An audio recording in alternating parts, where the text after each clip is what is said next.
तो हेलो बच्चों, कैसे हैं आप लोग। तो बच्चों, जिसने अभी तक हमारा फर्स्ट पार्ट नहीं देखा है प्लीज आई बटन पे क्लिक कर लीजिए और आप सीधे एसिड वाले पार्ट में आप चले जाएंगे। ठीक है, एसिड वाला जो हमने पोर्शन कंप्लीट किया है उस पर आप चले जाएंगे। ठीक है, तो स्टार्ट करते हैं आज का टॉपिक हमारा।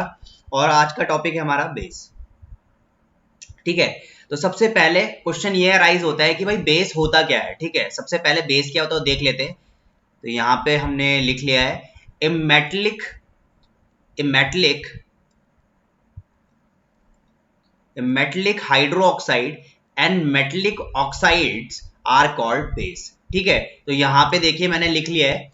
तो ये क्या बोल रहा है कि मेटलिक हाइड्रोक्साइड और मेटलिक ऑक्साइड को ही हम क्या बोलते हैं, बेस बोलते हैं। ठीक है, और अगर मेटलिक हाइड्रोक्साइड और मेटलिक ऑक्साइड रिएक्ट करते हैं किसके साथ, react with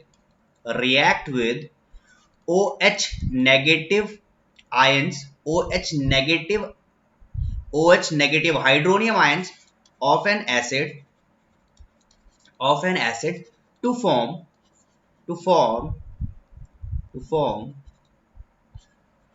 salt and water। ठीक है, यहां तक क्लियर हो गया। ठीक है जी, अब यहाँ पे हमें एक चीज याद रखनी कि भाई जैसे एसिड में हमें H प्लस आयन मिल रहा था ना, वैसी बेस में हमें OH नेगेटिव आयन्स मिलेगा, है ना। सो मैं ये बोल सकता हूं कि they give OH negative ions. ठीक है, OH negative ions in aqueous solution.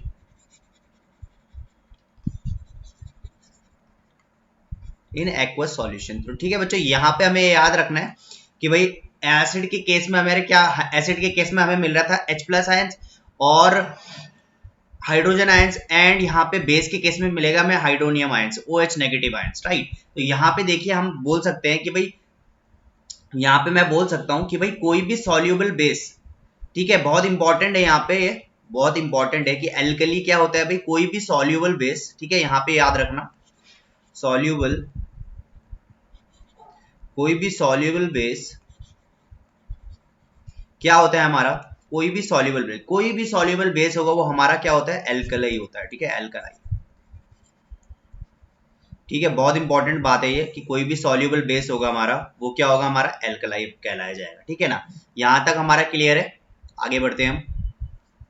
ठीक है, आगे बढ़ेंगे तो हमें पता है कि भाई अगर हम बेस का रिएक्शन किसी एसिड के साथ कराएं, बेस का रिएक्शन अगर किसी एसिड के साथ कराएं तो हमें क्या मिलता है भाई, ऑब्वियस सी बात है, हमें मिलता है salt plus water.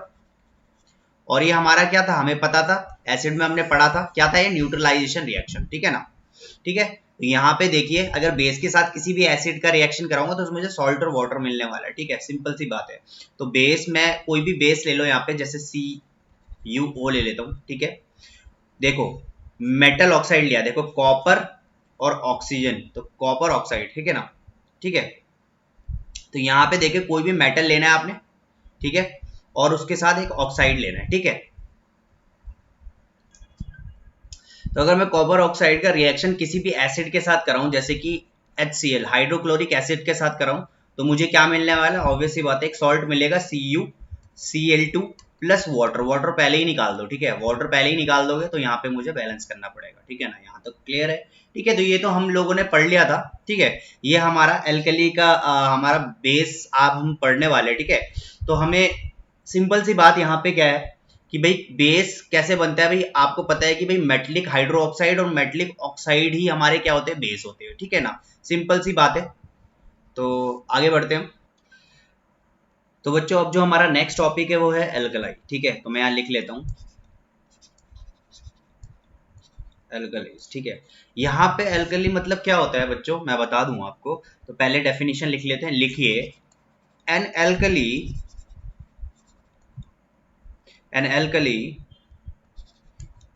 is a basic hydroxide. An alkali is a basic hydroxide which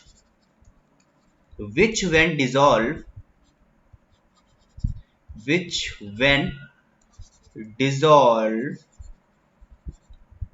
in water, which when dissolved in water produces hydronium ions, है ना, हाइड्रोनियम या हाइड्रोक्सिल, है ना, हाइड्रोक्सिल आयन, या फिर मैं बोल सकता हूं OH नेगेटिव आयंस, ठीक है, OH negative ions as the only negative charge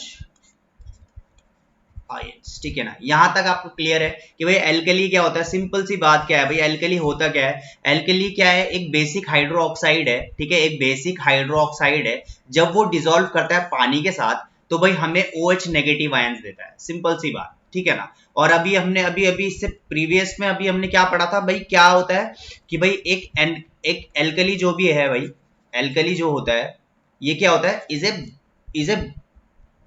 ए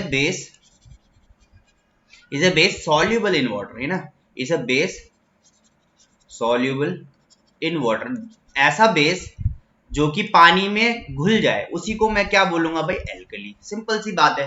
तो यहां तक तो कोई प्रॉब्लम नहीं होगी, सिंपल सी बात है, ठीक है। मैं प्रॉपर नोट्स बना रहा हूं, इससे प्रीवियस वाले हमने पार्ट 1 में भी एक प्रॉपर तरीके से एक नोट बनाना है आपको, बिल्कुल कोई बकवास नहीं है, पूरी आपकी जो बुक है उसी से मैंने नोट्स बना के प्रिपेयर करे, बिल्कुल बिल्कुल एक सहजे हुए तरीके से, बिल्कुल एक प्रॉपर नोट्स बनाओगे तभी जाके मजा आएगा पढ़ने में, ठीक है।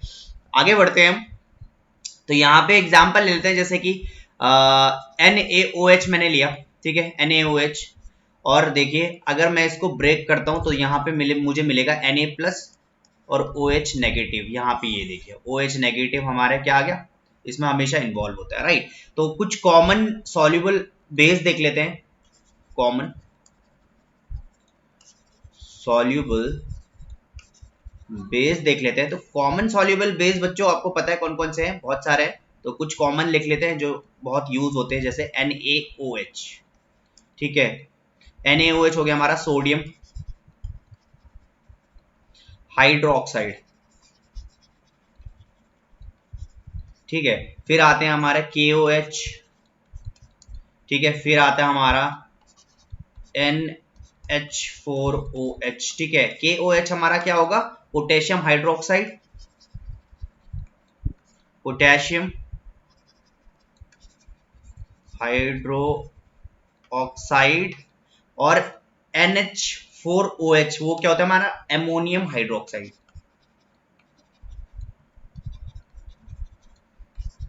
हाइड्रो ऑक्साइड, ठीक है। ये हमारे कुछ कॉमन सॉल्युबल बेसिस है, ठीक है ना, यहां तक तो क्लियर हो गया आपको, ठीक है।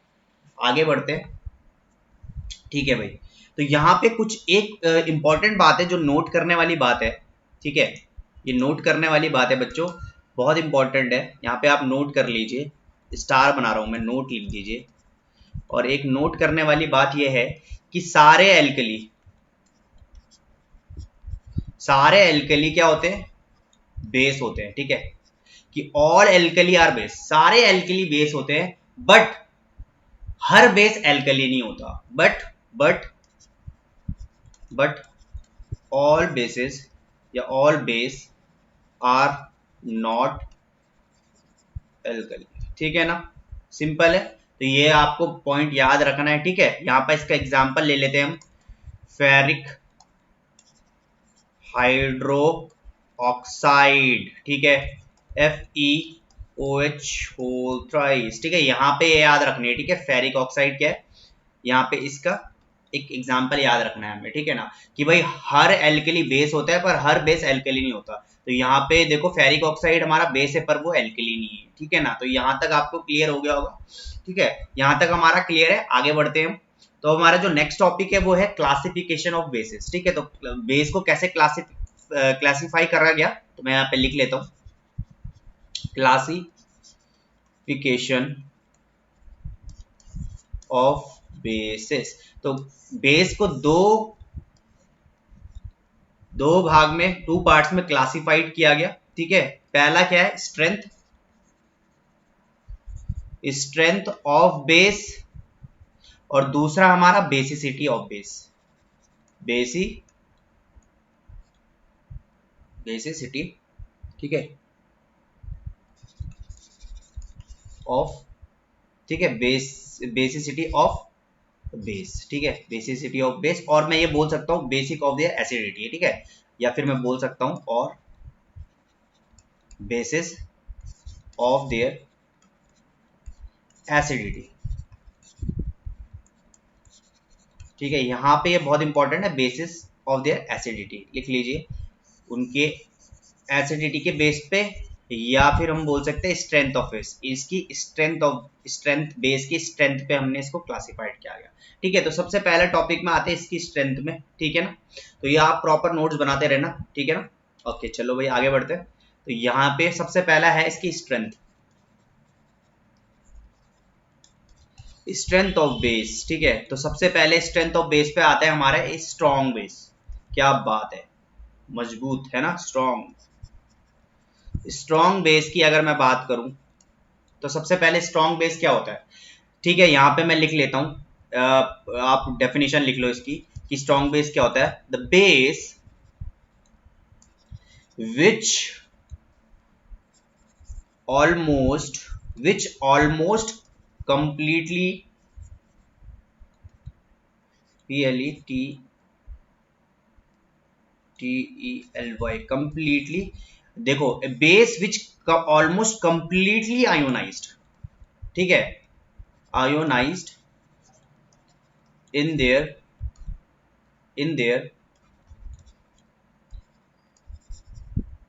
aqueous solution,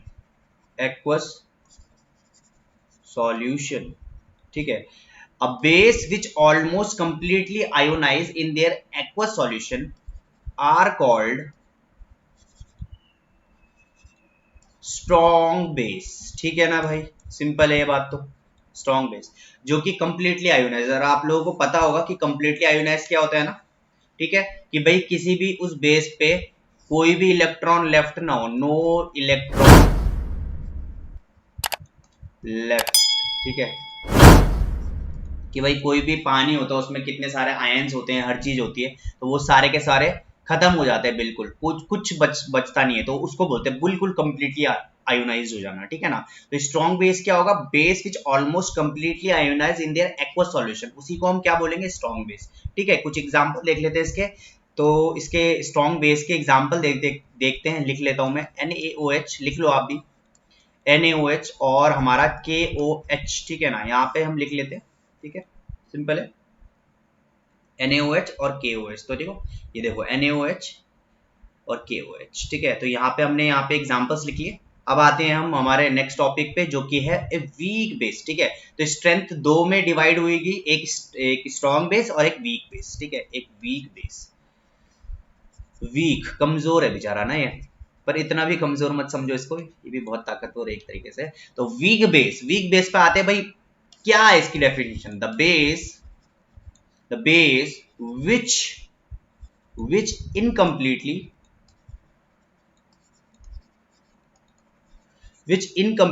or partially,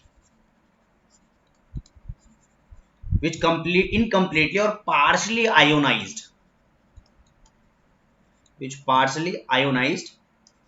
in their aqueous solution, ठीक है, aqueous solution। यहां तक क्लियर हुआ, सिंपल सी बात है। तो भाई वीक बेस क्या होगा, बेस विच इनकम्प्लीटली और partially ionise in their aqueous solution, simple सी बात है। और वीक बेस के एग्जांपल हम ले लेते हैं यहाँ पे CuOH होल ट्वाइस, ठीक है, और ले लेता हूँ NH4OH, ठीक है, यहाँ तक हम क्लियर हो गए। तो ये आप इन दोनों वीक बेस के आप लिख लीजिए, ठीक है। फिर आते हैं हम एसिडिटी ऑफ एन बेस पे, ठीक है। हमारा जो नेक्स्ट टॉपिक है वो है हमारा acidity of an base, acidity of an base, ठीक है। अब एसिडिटी ऑफ एन बेस होता क्या है, ठीक है। सबसे पहले हमने क्या देखा था भाई, क्लासिफाई किया गया था हमें बेस पे कि एक तो स्ट्रेंथ पे और एक एसिडिटी ऑफ एन बेस पे, ठीक है। तो भाई स्ट्रेंथ हमने देख लिया, अब हम आते हैं उसकी एसिडिटी ऑफ एन बेस, ठीक है। अब यहाँ पे एसिडिटी ऑफ ए बेस होता क्या, सबसे पहले तो होता क्या है ये चीज, ठीक है, ठीक है। तो यहाँ पे बस सिंपल सी बात क्या है, मैं लिख लेता हूं, the numbers of replaceable the number of replaceable OH negative ions, कितने OH negative ions रिप्लेस हो रहे हैं, ठीक है ना, सिंपल सी बात है, the number of replaceable OH negative ions present per molecule of a base in its aqueous solution, in its aqueous solution, ठीक है, aqueous solution, ठीक है ना, यहां तक क्लियर हो, is called acidity of an base, is called an acidity of an base। तो यहां तक आपको क्लियर हो गया होगा कि भाई एसिडिटी ऑफ बेस क्या होता है। तो एसिडिटी ऑफ एन बेस हमें पता चल गया कि भाई number of replaceable OH negative ion present in a molecule of a base in its aqueous solution. तो यही क्या होगा, हमारा एसिडिटी ऑफ एन बेस होगा, ठीक है, यहां तक क्लियर हो गया। अब इसके भी कुछ सब पार्ट्स है, वो भी देख लेते हैं हम लोग।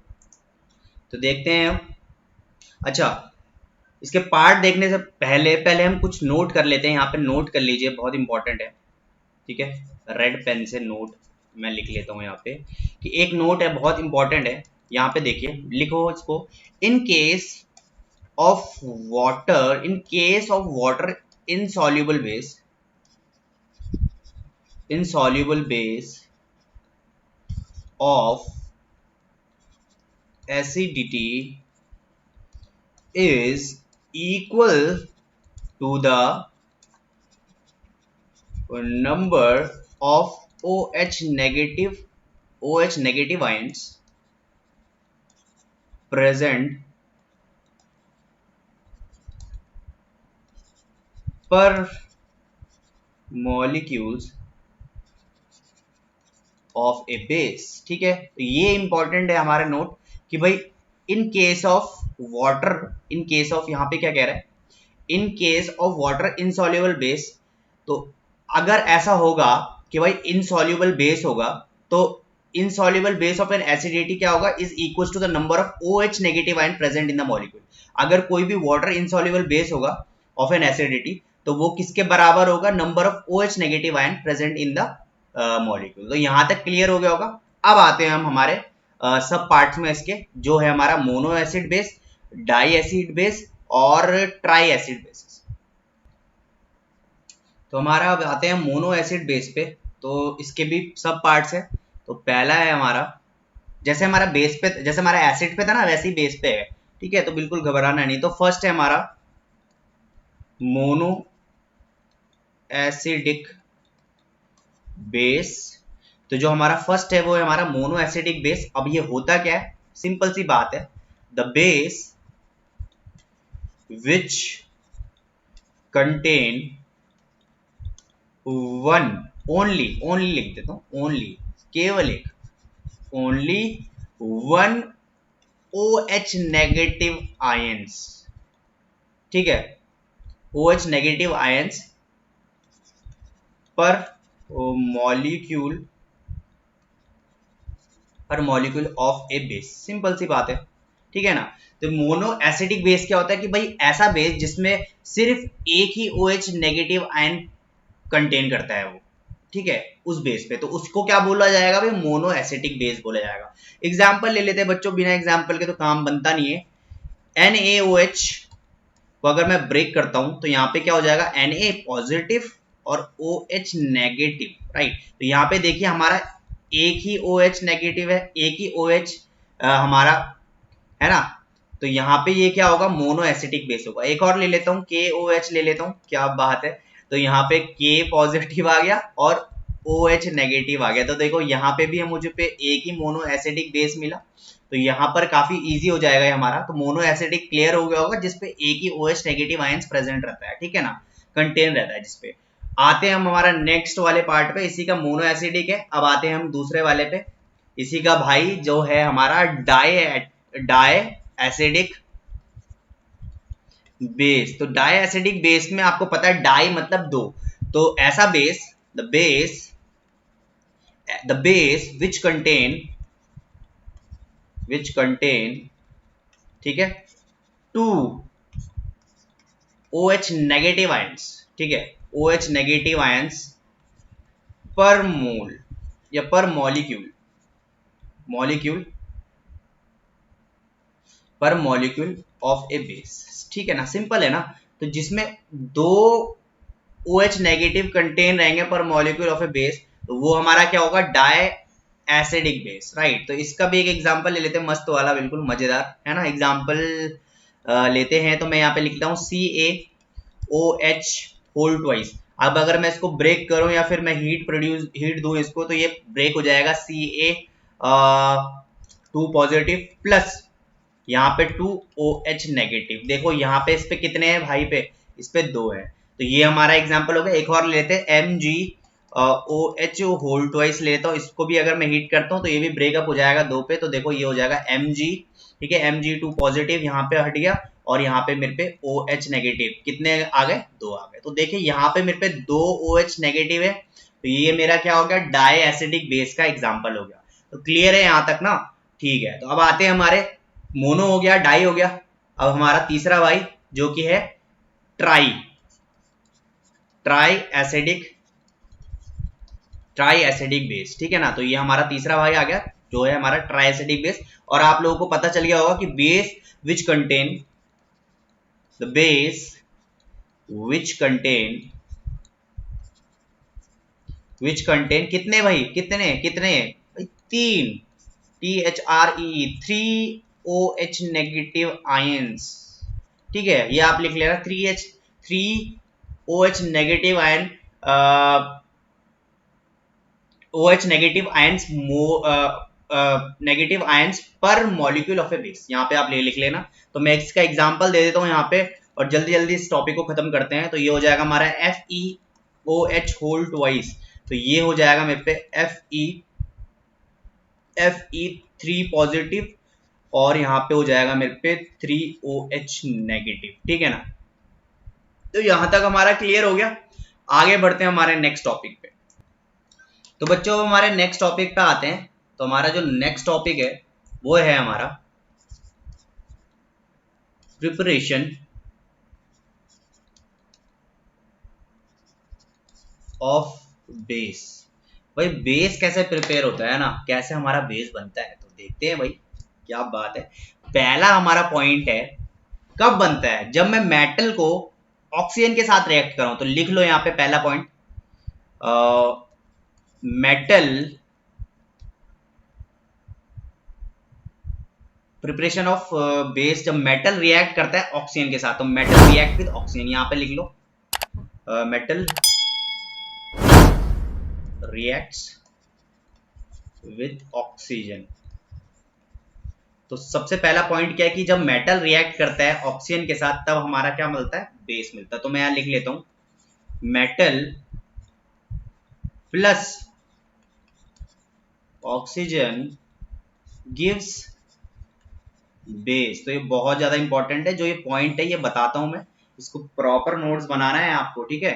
मैं बार बार बोल रहा हूँ कि एक प्रॉपर नोट बना के चलोगे, तभी जाके आगे पता चलेगा यार कि मैं कितना आगे प्रोग्रेस कर सकता हूँ, ठीक है। तभी हमारा ग्राफ ऐसे ऊपर चलेगा, ठीक है। तो मेटल रिएक्ट्स विद ऑक्सीजन, अगर मैं मेटल का रिएक्शन ऑक्सीजन के साथ कराऊं तो मुझे क्या मिलने वाला, बेस। तो एक एग्जांपल देख लेते हैं, बिना एग्जांपल के तो मजा भी नहीं आएगा। तो बच्चों मैं इसका एग्जांपल देता हूं। तो यहाँ पे देखिए, अगर मैं किसी भी मेटल का रिएक्शन ऑक्सीजन के साथ कराता हूं तो मुझे बेस मिलने वाला है, ठीक है। तो यहाँ पे मेटल ले लेते हैं, जैसे कि Mg ले लिया मैंने, और Mg का मैं अगर ऑक्सीजन के साथ रिएक्ट कराता हूँ तो क्या मिलेगा मुझे, MgO, ठीक है। तो यहाँ पे मैं इसको बैलेंस कर देता हूँ, देखो ये मेरे को बेस मिल गया। तो मेटल का रिएक्शन अगर मैंने ऑक्सीजन के साथ कराया तो मुझे क्या मिल गया, बेस मिल गया, ठीक है। ऐसे ही मैं एक और ले लेता हूँ, लेट सपोज Na ले लेता हूँ। Na का रिएक्शन अगर मैं O2 के साथ कराता हूँ तो ये हो जाएगा NaO2, राइट।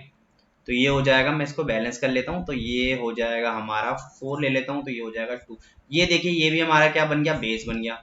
तो काफी इजी है ये मेटल का रिएक्शन, अगर मैं ऑक्सीजन के साथ कराता हूँ तो मुझे क्या मिलने वाला, बेस मिलने वाला। This is my first preparation of base. तो ये मेरा पहला टाइप हो गया। सेकंड टाइप में आते हैं।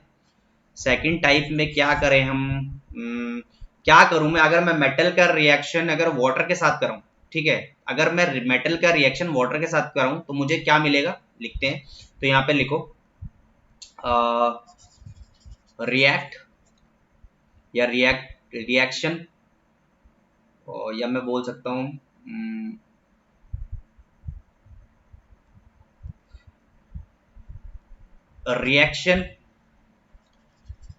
Reaction of metal with water.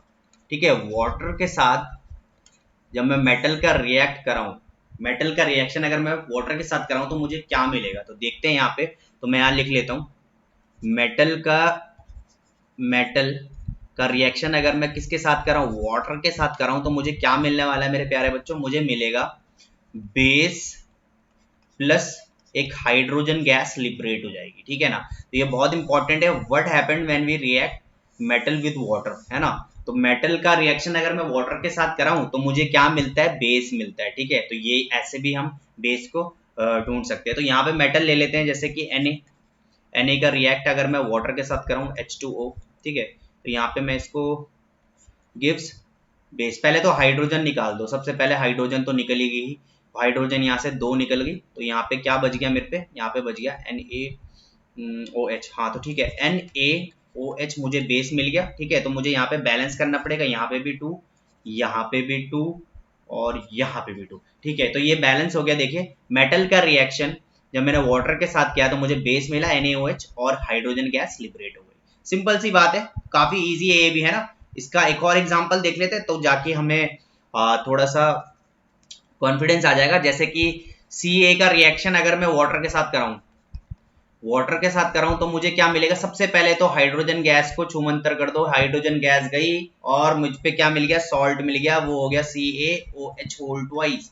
ठीक है, तो देखिए कितना इजीली मैं कर पा रहा हूं इसको, क्योंकि मुझे पता है कि अगर मेटल का रिएक्शन मैं वाटर के साथ कराऊं तो हाइड्रोजन तो निकलने ही वाली है, और जो मुझे रेसिड्यू जो रेसिड्यू बचेगा वो मेरा क्या हो गया, बेस हो गया। सिंपल सी बात है। तो यहां तक हमने 2 पॉइंट हमने क्लियर कर दिए।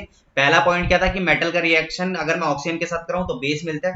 दूसरा, अगर मेटल का रिएक्शन वाटर के साथ कराऊं तो बेस और हाइड्रोजन गैस मिलती है मुझे, हाइड्रोजन तो लिबरेट हो जाती है, बेस मुझे मिल जाता है। ठीक है, थर्ड पॉइंट में आते हैं, और थर्ड पॉइंट यहाँ पे बहुत इंपॉर्टेंट है बच्चों, बहुत इंपॉर्टेंट है।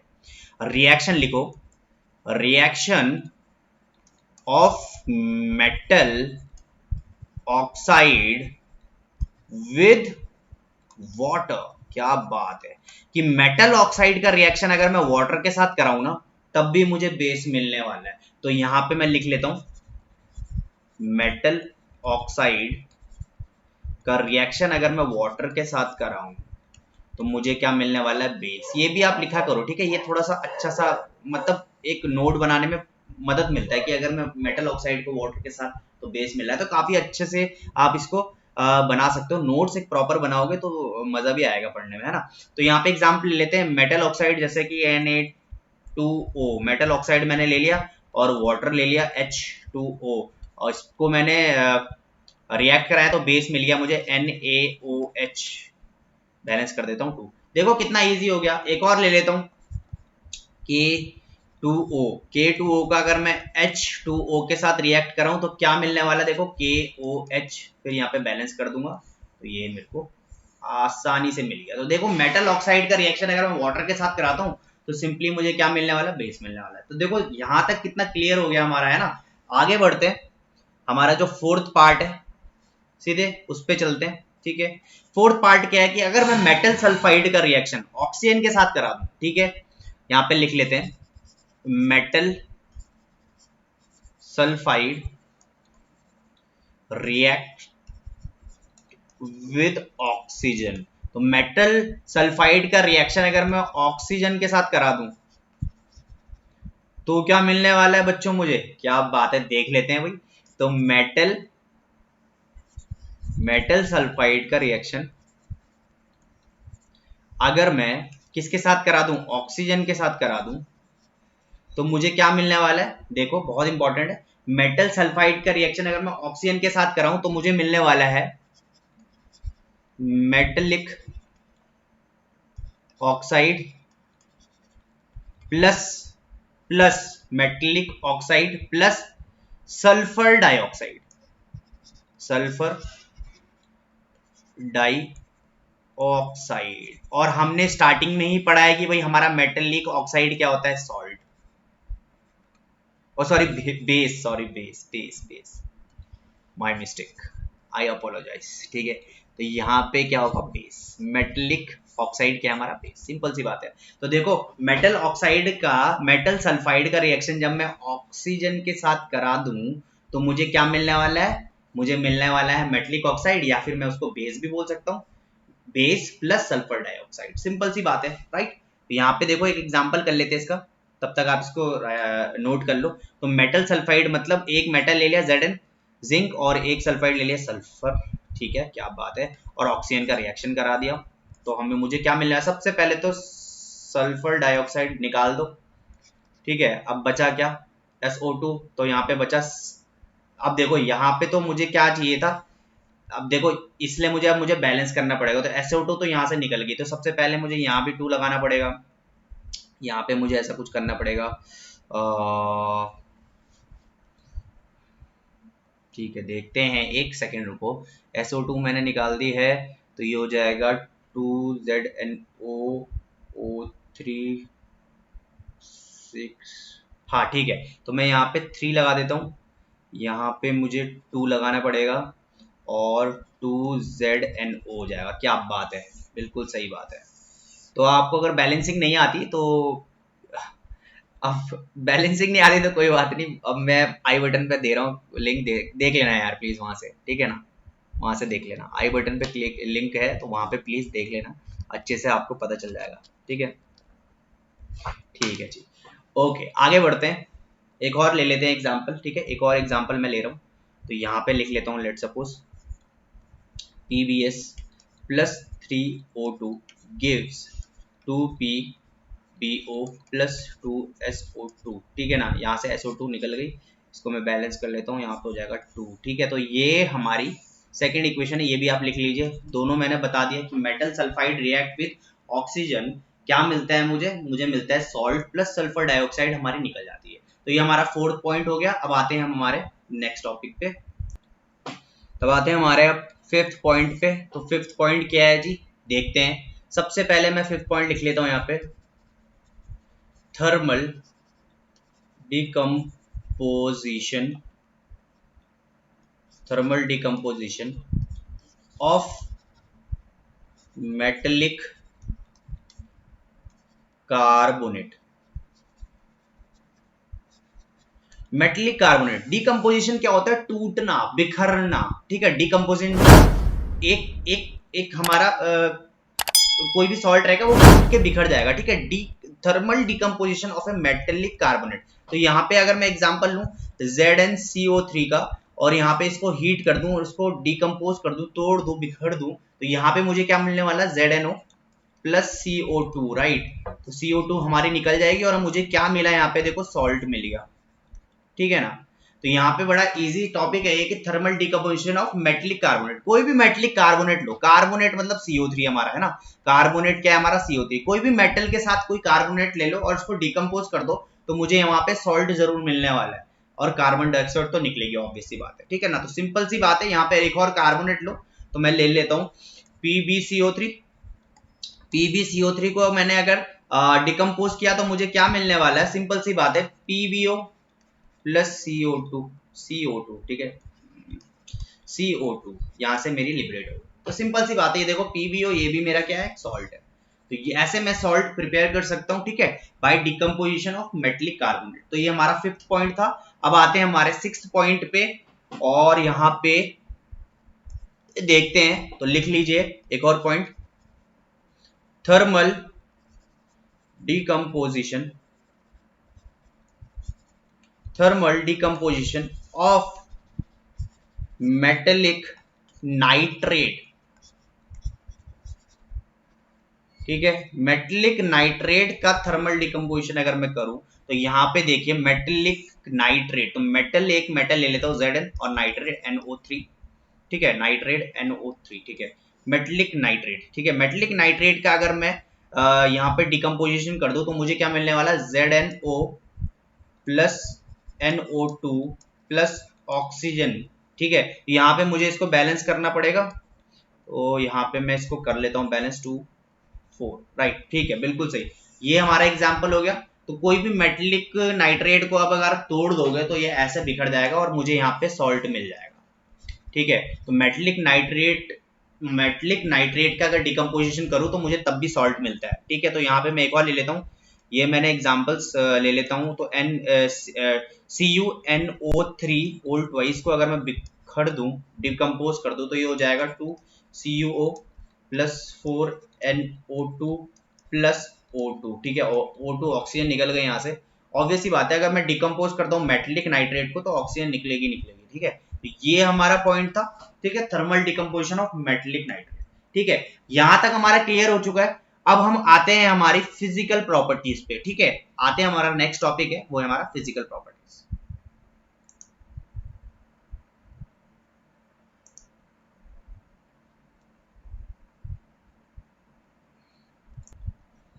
तो बच्चों अब आते हैं हमारा फिजिकल प्रॉपर्टी ऑफ बेस। तो बेस की हमारी फिजिकल प्रॉपर्टी क्या क्या है वो देख लेते हैं यहाँ पे। तो फिजिकल प्रॉपर्टी सबसे पहले कैसा होता है, कड़वा सा होता है, बिटर इन टेस्ट, है ना, बिटर इन टेस्ट, क्या बात है। ठीक है, बिटर इन टेस्ट होता है सबसे पहले, है ना। पहला हमारे जो प्रॉपर्टी, फिजिकल प्रॉपर्टी क्या है इसकी, कि बिटर इन टेस्ट होता है, कड़वा सा होता है। दूसरा क्या होता है, slippery in touch, slippery in touch. जब मैं इसको टच करता हूं तो कैसा होता है, स्लिपरी होता है। जैसे साबुन पे, कैसे साबुन पे हाथ लगाते, स्लिपरी सा नहीं होता, बिल्कुल होता है। अच्छा, एक और चीज, ये भाई कोरोसिव भी होता है। ठीक है, ठीक है, कोरोसिव होता है ये। ठीक है, कोरोसिव इन नेचर, कोरोसिव भी होता है ना, कोरोसिव टू ह्यूमन स्किन, या स्किन बोल सकता हूं मैं।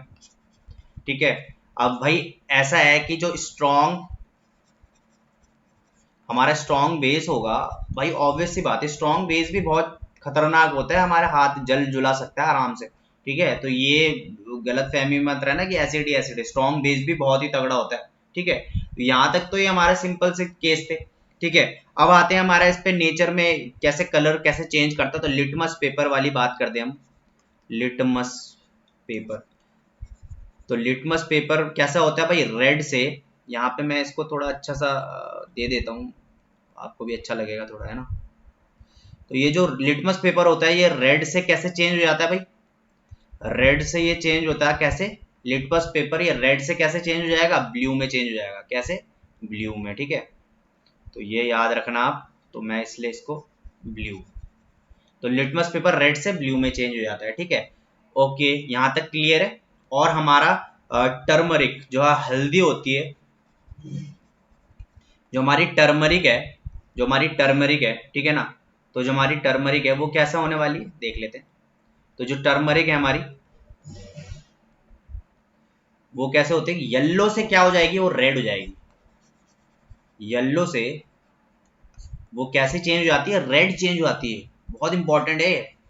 रेड, येलो से रेड हो जाएगा। तो देखो आप इसको ना घर पे भी अपना सकते हो, जैसे कि हल्दी लेना और हल्दी पे ना साबुन रगड़ देना, तो देखो वो लाल हो जाएगा। तो आपको पता चल जाएगा कि भाई जो साबुन है वो मेरी बेस है। ठीक है ना, तो ये जो लिटमस पेपर और टर्मरिक है, ये मेरे नेचुरल इंडिकेटर्स है ना, नेचुरल इंडिकेटर। ठीक है, नेचुरल इंडिकेटर है। ठीक है, और भी आते हैं हमारे, और कौन कौन से इंडिकेटर्स हैं वो भी देख लेते हैं। दूसरा था हमारा सिंथेटिक इंडिकेटर्स, है ना, मैं यहाँ पे लिख लेता हूं, सिंथेटिक इंडिकेटर। सिंथेटिक इंडिकेटर्स जो होते हैं, जो लैब में बनते हैं ना, लैब में प्रिपेयर होते हैं, तो ये कौन कौन से होते हैं, पहले मैं लिख लेता हूं यहाँ, मिथाइल, मिथिलीन ऑरेंज, और दूसरा फिनोफ्थिलीन, फिनोफ, THANALIEN,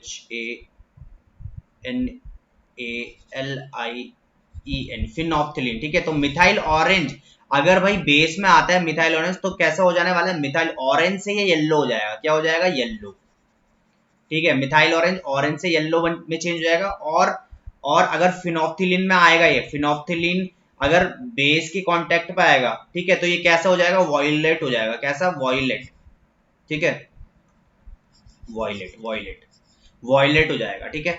सिंपल सी बात है, याद रख लेना। मिथाइल ऑरेंज से येलो हो जाएगा अगर बेस पे आएगा, और फिनोक्थिलिन अगर बेस पे कांटेक्ट करेगा तो ये वॉयलेट में चेंज हो जाएगा, ठीक है ना। समझ में आया, यहाँ तक क्लियर था। आते हैं हमारा लास्ट टॉपिक, हमारा ओल्ड फैक्ट्री। ओल्ड फैक्ट्री के बारे में भी देख लेते हैं। ओल्ड फैक्ट्री इंडिकेटर्स क्या होते हैं, जो हम स्मेल कर सकते हैं ना, सूंघ सकते हैं। तो उसमें दो थे हमारे, वैनिला एसेंस और क्लोव ऑयल, लौंग का तेल, क्लोव ऑयल, ठीक है ना। तो यहाँ पे वैनिला एसेंस अगर मैं बेस के साथ रिएक्ट करूंगा उसको, या वैनिला एसेंस को बेस में डाल दूंगा, तो उसमें कोई भी स्मेल नहीं आएगी, नो स्मेल, पता चल जाएगा हमें कि क्या है भाई, ये बेस है, ठीक है। और क्लोव ऑयल को डालूंगा तो उसकी जो स्मेल है ना वो डिक्रीज हो जाएगी उसकी स्मेल, डिक्रीजेस, ठीक है। यहां तक क्लियर हो, ठीक है। तो यहां तक हमारा क्लियर हो गया, ये हमारी फिजिकल प्रॉपर्टीज थी। अब हमारी, अब हम आएंगे थोड़ी केमिकल प्रॉपर्टीज में देख लेते हैं, ठीक है। तो बच्चों हमारा जो नेक्स्ट टॉपिक है वो है chemical properties of a base, ठीक है। अब हम देखने वाले हैं कि हमारी केमिकल प्रॉपर्टीज क्या क्या है हमारी बेस की। तो पहला मैं लिख लेता हूं यहाँ पर पहला पॉइंट, तो यहाँ पे आप लिख लीजिए, रिएक्शन ऑफ बेस, बेस का रिएक्शन जब मैं किसके साथ कराऊं, कार्बन डाइऑक्साइड के साथ, CO2 के साथ। तो reaction of base with carbon dioxide, तो यहां पे क्या होने वाला है देखते हैं यहाँ पे। तो reaction of base with carbon dioxide, तो बेस का रिएक्शन अगर मैं CO2 के साथ, कार्बन डाइऑक्साइड के साथ कराऊं, तो मुझे क्या मिलता है, मुझे मिलता है कार्बोनेट CO3 और वाटर मिलता है। क्या बात है, वाटर मिलता है और कार्बोनेट मिलता है। तो बहुत इंपॉर्टेंट है, इसको आप एग्जांपल देख के समझते हैं। तो एक बेस ले लेता हूं, NaOH, कॉमन सॉल्ट है ना, कॉमन बेस है हमारा NaOH। सॉल्ट कह रहा हूँ यार, सॉल्ट क्यों आ रहा है मेरे जहन में ना, बार बार सॉल्ट आ रहा है।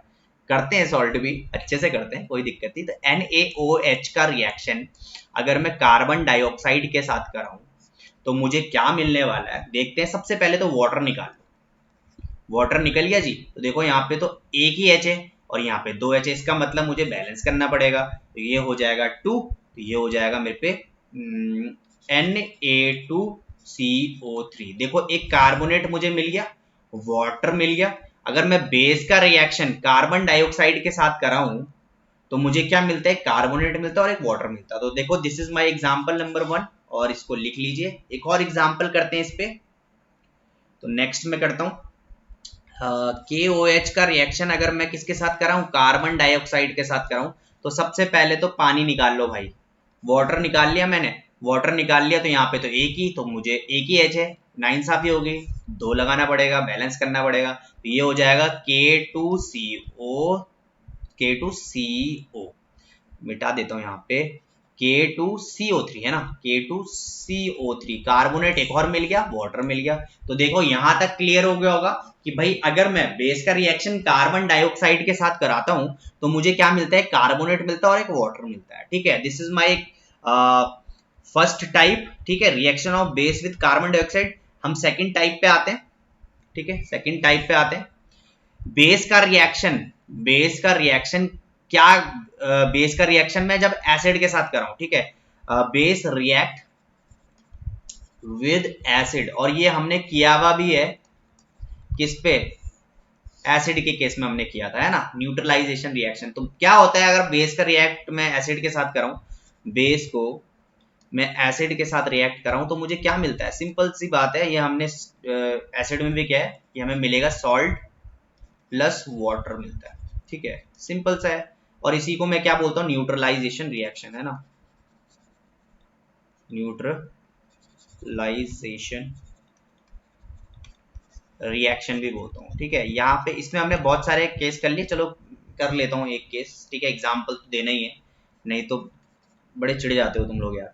FeOH होल ट्वाइस, बेस को मैंने लिया, उसके साथ मैंने HCl ले लिया, ठीक है। तो मुझे क्या मिला, FeCl2 plus water, water 2 to 2, ठीक है। तो देखिए यहाँ पे बड़ा इजी हो गया ये, तो इसका एग्जाम्पल तो बड़ा इजी है, ठीक है ना, कि किसी भी बेस को अगर मैं एसिड के साथ रिएक्ट करा दूं तो मुझे सॉल्ट और वाटर मिलता है। तो यहाँ तक हमारा क्लियर है, सेकंड वाला पार्ट भी हमारा लगभग क्लियर हो गया है। अब आते हैं हमारे थर्ड वाले पॉइंट पे।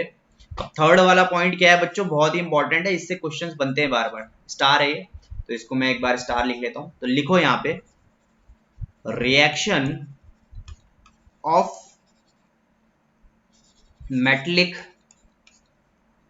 reaction of metallic salt with base, metallic salt with base। क्या होगा जब मैं मेटलिक सॉल्ट का रिएक्शन बेस के साथ कराऊं, ठीक है ना। तो यहां पे मैं लिख लेता हूं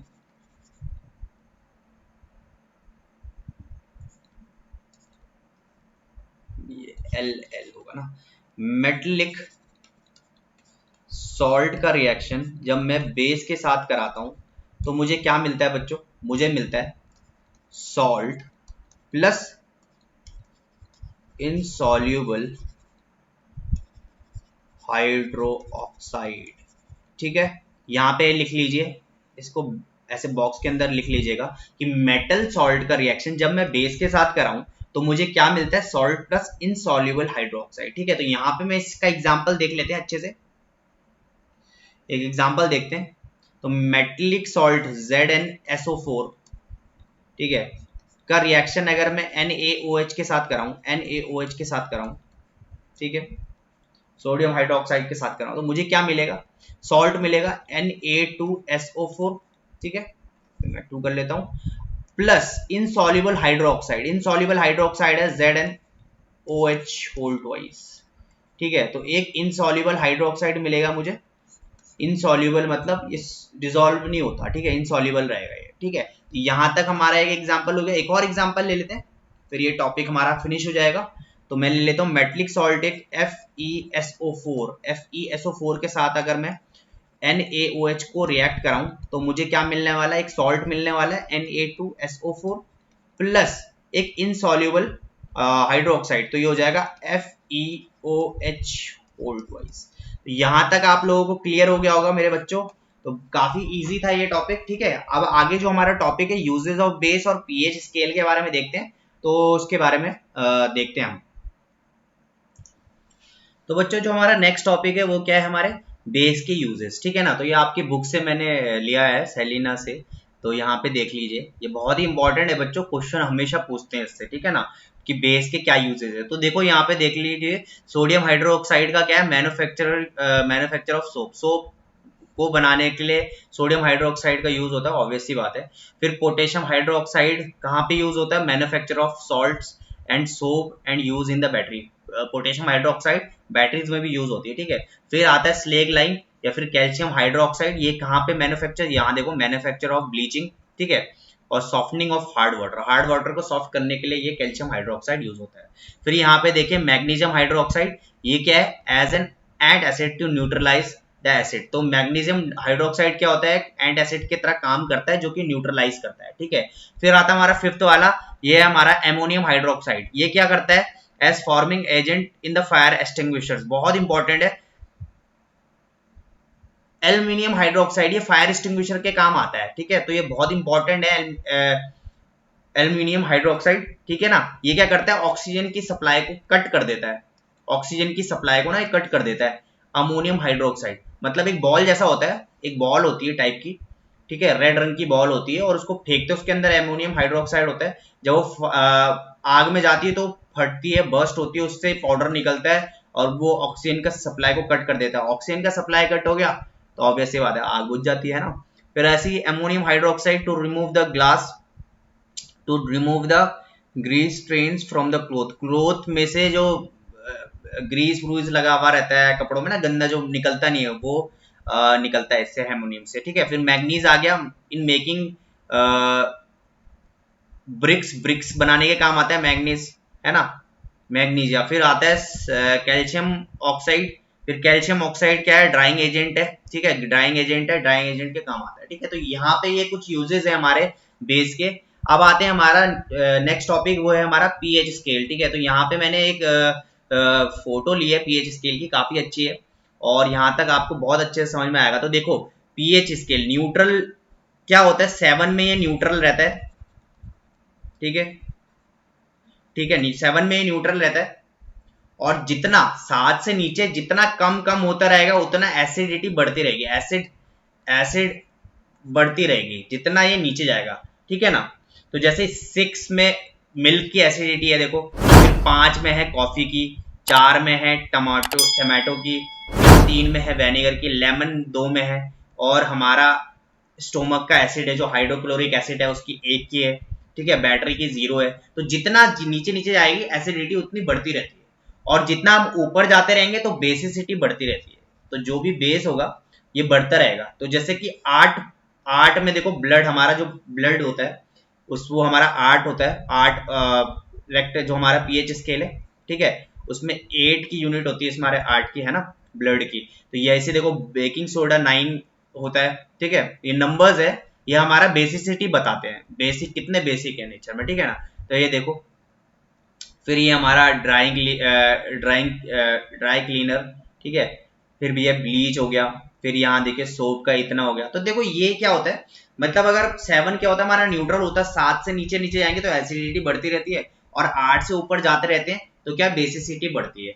7 क्या होता है हमारा न्यूट्रल होता है। तो ये आप एक बार बहुत अच्छे से लिख लीजिए, काफी अच्छा ये फोटो थी मुझे मिली है इंटरनेट से, तो ये मैंने काफी अच्छा सा, क्योंकि काफी पूछ पूछ भी लेते हैं है ना, एसिडिटी ऑफ हमारा स्टोमक तो पूछ लेते हैं। तो ये चीज आप एक बार स्क्रीनशॉट ले लेना और अच्छे से वो बनाना, ठीक है। तो आप हमारा यहाँ पे टॉपिक हो चुका है कंप्लीट, जो हमारा बेस सारा टॉपिक हमारा क्लियर हो चुका है। आई होप आपको समझ में आया होगा, हमने बिल्कुल टॉपिक वाइज टॉपिक कराया। हमारा सेकंड टॉपिक भी अब कंप्लीट हो चुका है, अब हम करने वाले थर्ड टॉपिक जो है हमारा सॉल्ट, ठीक है, तो वो अब हम कंप्लीट करेंगे। टिल देन बच्चों bye bye, subscribe to our channel, और अपने दोस्तों को भी शेयर करो, ठीक है, ओके बाय बाय।